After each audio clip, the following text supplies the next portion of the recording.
Sir Pooja Hegde బుట్టబొమ్మ తనని విపరీతంగా troll చేస్తున్నారని ఆ మీమర్స్ అంతా కూడా లక్షలు తీసుకుని మరి తను ట్రోల్ చేస్తున్నారు, విపరీతంగా ఖర్చు పెట్టి తన ఫేమ్ని డిఫేమ్ చేస్తున్నారు అనేటువంటి బాధపడుతోంది హీరోయిన్. అంటే తను రీసెంట్గా ఐ థింక్ F3లో ఒక సాంగ్లో కనిపించింది, ఆ తర్వాత మళ్ళీ ఏం కనబడలే, ఇంకేవో చేస్తున్నట్టుంది. బట్ అంటే విజయ్తో సినిమా చేస్తోంది ఆవిడ. విజయ్ తోటి ఆల్రెడీ ఒకటి చేసింది కదండి విజయ్తో. ఇప్పుడు జననాయక అన్న ఏదో సినిమా ఓకే ఓకే అందులో కూడా అమ్మాయి. ఓకే, తర్వాత సూర్యతో సినిమా ఉంది. ఓకే, అంటే మంచి లీడ్లోనే ఉంది. ఉంది. అయితే తను ఈ మధ్య చేసినటువంటి సినిమాలు ఏవి కూడా కలిసి రాలేదు. అవును. అలాగే తెలుగులో అసలు దాదాపుగా ఆవిడ పక్కకి వెళ్ళిపోయినట్టే. అదే ఆవిడ వెళ్ళిపోయారు. అలాగే తమిళంలో కొంత ఇప్పటికీ ఆవిడ నడపగలుగుతోంది. హిందీలో 2-3 ప్రయత్నాలు చేసినప్పటికీ అవి కూడా కలిసి రాలేదు, ఫ్లాప్ లైన్ అయిపోయాయి. అంటే ఇండస్ట్రీలో జనరల్ గా సెంటిమెంట్ ప్రధానంగా కథ నడుస్తుంది. అవును. అంటే ఫామ్ లో ఉన్న వాళ్ళకి మాత్రమే అవకాశాలు. కృష్ణ, జయప్రద, చిరంజీవి, రాధికాల్లాగా ఫామ్ లో ఉండాలి. ముందు సక్సెస్ ఉందా లేదా అనేది చూస్తారు. అంటే ఈ మధ్య చిరంజీవి గారు తన పాత కథ ఒకటి చెప్పుకున్నాడు. అంటే సెంటిమెంట్ ప్రకారం నాకు ఒక వేషం ఇచ్చి ఆయనకు ఒక వేషం ఇచ్చి అడ్వాన్స్ ఇచ్చి డేట్లు తీసుకున్న తర్వాత పిలవలేదట షూటింగ్కి. ఎందుకు నన్ను పిలవట్లేదు అని పెడితే వేరే అతనితో చేయిస్తున్నాం ఆ క్యారెక్టర్ అని చెప్పారట. అదేంటి నాకు డబ్బులు ఇచ్చారు, నేను డేస్ బ్లాక్ చేసి పెట్టుకున్నాను అని. అంటే మీరు ఇంత ముందు చేసిన సినిమా ఫ్లాప్ అయింది కాబట్టి దీనిలో మిమ్మల్ని తీసుకోవటం ఇబ్బంది అవుతుందేమో అనుకున్నాం మేము అన్నారట. కొండవీటి సింహం అనే సినిమా. ఓకే. కొండవీటి సింహంలో ఎన్టీ రామారావు గారు కొడుకు పాత్ర మోహన్ బాబు చేసిన క్యారెక్టర్ చిరంజీవికి అడ్వాన్స్ ఇచ్చారు. అడ్వాన్స్ తీసుకున్నాడు, ఆయన డేస్ ఇచ్చేశాడు. కానీ అంతకుముందు తిరుగులేని మనిషి అనే సినిమా ఫ్లాప్ అయింది, జస్ట్ ముందు వచ్చిన సినిమా. చిరంజీవి అందులో ఈ కాంబినేషన్ వర్కౌట్ అవ్వలేదు కాబట్టి ఇది కూడా అదే దారిలో వెళ్ళిపోతుందేమో అనే ఉద్దేశంతో పక్కన పెట్టేశారు. అవి దగ్గర సినిమాలా సార్? లేదు, రెండు ఒకే సంవత్సరం పక్క పక్కనే వచ్చినాయి. అంటే ఆ రోజుల్లో ఎలా ఉండేది, 4 రోజుల్లోనే సినిమా రిలీజ్ అయిపోయింది. ప్యారలల్ గానే షూటింగ్స్ జరిగాయి. ఈ ప్యారలల్ గా జరుగుతున్న సందర్భంలోనే ఈ డేట్స్ తీసుకున్నారు, అక్కడ పని ఇవ్వలేదు. తీరా వెళ్ళి అడిగితే అర్జున్ రాజు గారు చెప్పారట, బాబు సెంటిమెంటు ఆల్రెడీ అక్కడ దెబ్బతింది కదా సినిమా, మళ్ళీ దీనిలో నిన్నే తీసేసుకుంటే అలాగా అనే ఉద్దేశంతో ఆపేశాం. మోహన్ బాబు గారు పంట పండింది, మోహన్ బాబు గారిని తీసుకున్నారు దానిలో. అది వర్కౌట్ అయింది, సరే సినిమా పెద్ద హిట్ అది. ఇలాంటి సెంటిమెంట్లు ఇండస్ట్రీలో చాలా ఉంటాయి, నేను సఫర్ అయ్యానని ఈ మధ్య చిరంజీవి గారు ఒక బహిరంగ వేదిక మీద వాపోయాడు.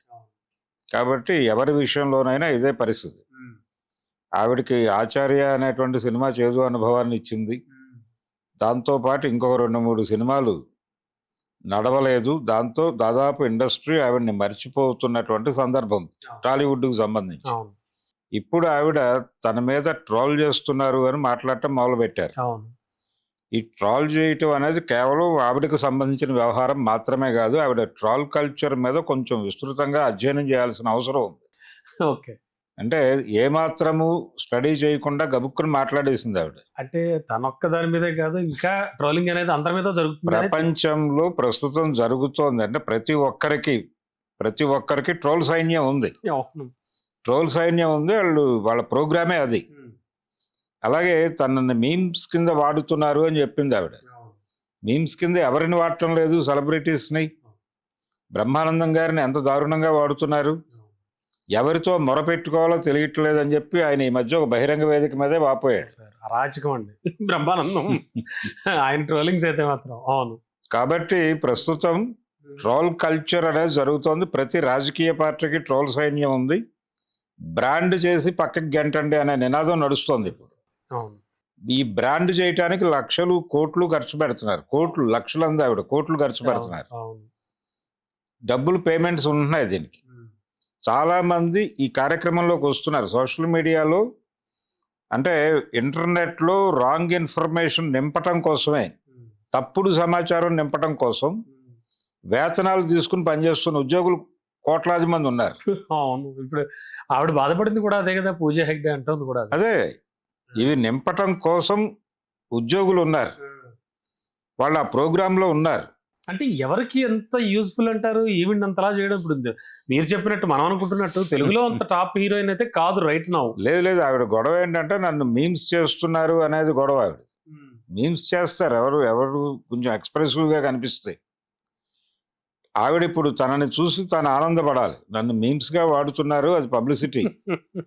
అంటే నేను అంత ఎక్స్ప్రెసివ్గా ఉంది, నా ఫేస్ అంత ఎక్స్ప్రెసివ్గా ఉంది కాబట్టి నన్ను వాళ్ళు కాబడుతున్నాను కాబట్టి నాకు పాపులారిటీ ఉంది, దాన్ని గుర్తించండి అని అడగాల్సింది పోయి వాళ్ళ మీద దాడి చేస్తే అలాగా ఆవిడ.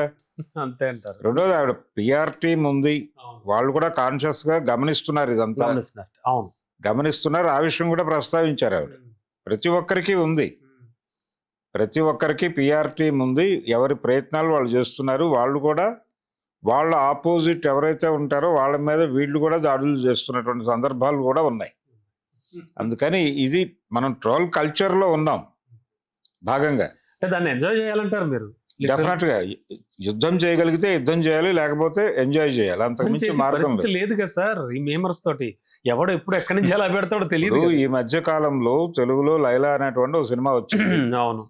ఆ సినిమా ఫంక్షన్ లో పృథ్వీ మాట్లాడుతూ 11 అనేటువంటి ఒక నెంబర్ వాడాడు. అవును.